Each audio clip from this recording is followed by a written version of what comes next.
Chapter 27. The Ordinances of Book Wandering. The blackness was so dense that it seemed almost like the physical object that Tilly could reach out and touch. She imagined it sneaking its way inside her nose and mouth and ears as she started to panic. Stop, she told herself sternly. Be patient. Wait, something usually happens at this point. Wait for the magic to kick in. She concentrated on trying to control the feeling of panic rising inside her and told herself that in just a moment fog would billow or the walls would fold and slide in her bedroom or the bookshop would materialize around her. She scrunched up her eyes and stood completely still, waiting for the book-wandering magic to work.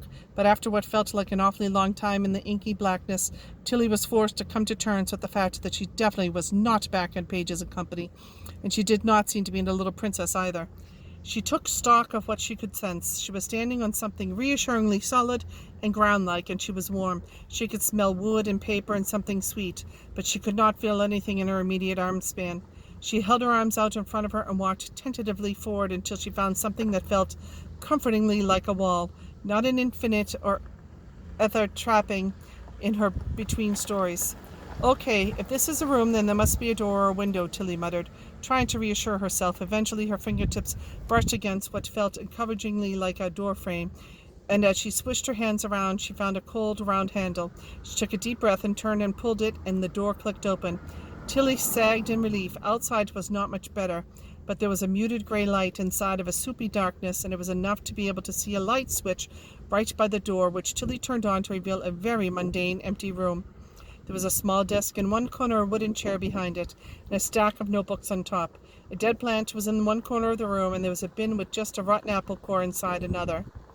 Something about the smell and the feel of the place scratched at the back of Tilly's brain until it dawned on her where she was, the British Underlibrary. She edged along the corridor where most of the lights were off, apart from the occasional door outlined in gold. Trying to get her bearings, she quietly followed the corridor around, hoping she would be able to find Amelia Whisper's office, and then Amelia would still be there before Tilly had to knock on a door at random. They were still all numbered, so she hoped that meant she was already in the right quarter, but as she looked for number 42, she realized the numbers didn't go in any recognizable pattern or order, and the office was 111 was next to 31, which was opposite 6. It was no hope at all to Tilly, and she felt like she was back in Wonderland, and until, with a sigh of relief, she saw door number 42 with a soft glow of light leaking out from around it. As Tilly went to knock, she couldn't help but notice that the next door, Chalk's office, was not lit up. She paused with her hand in the air, about to knock on Amelia's door, before pulling it back and putting her ear against Chalk's door instead. As she leaned against the door, it clicked open and she tumbled noisily inside. "Enoch!" She heard a muffled call from the office next door. "Everything okay?" Tilly hurriedly but gently pushed the door closed and stayed as still as she could, pressing herself up against the wall of Chalk's office. She heard Amelia push her chair back and open the door, and Tilly held her breath, but a second later she heard Amelia retreating into her own office. Faced with Chalk's empty office, Tilly realized she was acting primarily on instinct rather than hard and fast clues, but she could not shake the uneasy feeling that there was more to Chalk than Grandma and Granddad had let on. Or maybe more than they knew. His excuses for talking to her in Anne of Green Gables, or being in Alice in Wonderland, were setting off alarm bells and raising red flags, and Tilly had read enough books to know not to ignore them. She switched on the desk light, which cast a dim glow in eerie shadows around the office. The room was pristine, with barely anything on the desk apart from a computer that was turned off, and a shallow wire tray with a few sheets of paper in it. Tilly flicked through them and saw that they were all covered in lists of bookshops printed in tiny type.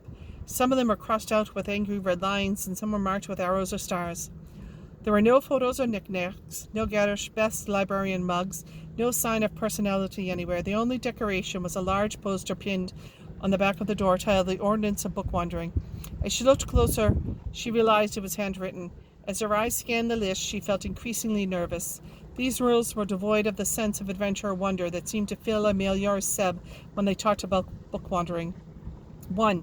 Travel within a source edition without prior permission. Training or qualifications is strictly prohibited, Tilly read. 2. Entry to the source library as above. 3. All wanderers should be registered immediately after abilities manifest themselves. Otherwise, traveling will be closed as willfully illicit. 4. No Bookwanderer is permitted within 5 pages of the end of a novel unless trained in end papers travel. The rules went on, all seeming to ban something or another.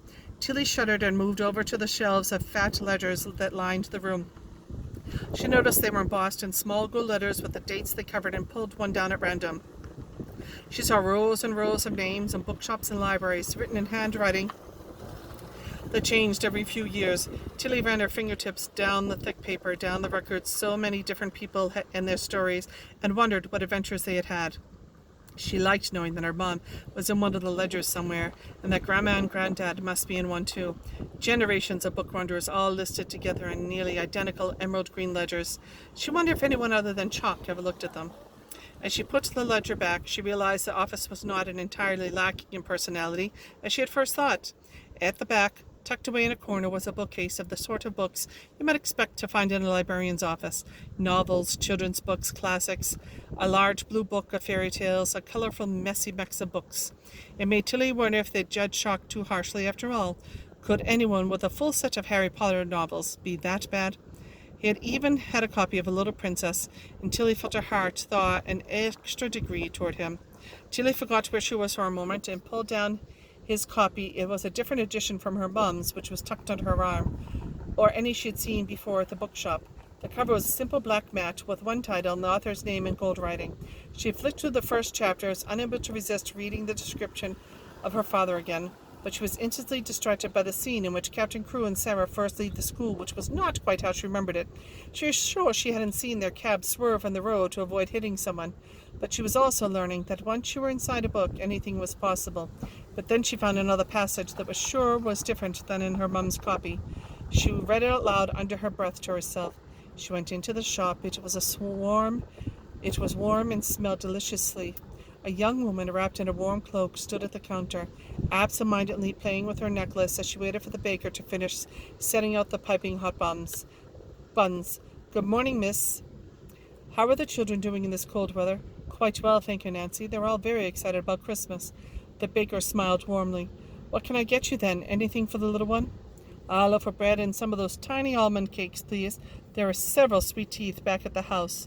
The goods are wrapped up neatly in waxed paper, and the woman left the bakery in a gust of cold air as the door closed. The woman behind the counter noticed Sarah shivering in her thin dress. If you please, Sarah, have you lost 4 pence, a silver 4 pence? Tilly slid the book back onto the shelf and put her own on Chalk's desk to check. Confused by the difference, perhaps she was misremembering the scenes. Was her mum's copy special somehow? But before she could turn up to the right page in her book to check, the door handle started to turn. She froze. There was nowhere to hide. All she had time to do was shove her mum's copy of the book into her pinafore dress. Thankfully, it had large pockets. Before the door was flung open to reveal Enoch Chalk silhouetted in the hazy gray light, looking furious. Come here, girl, he snarled.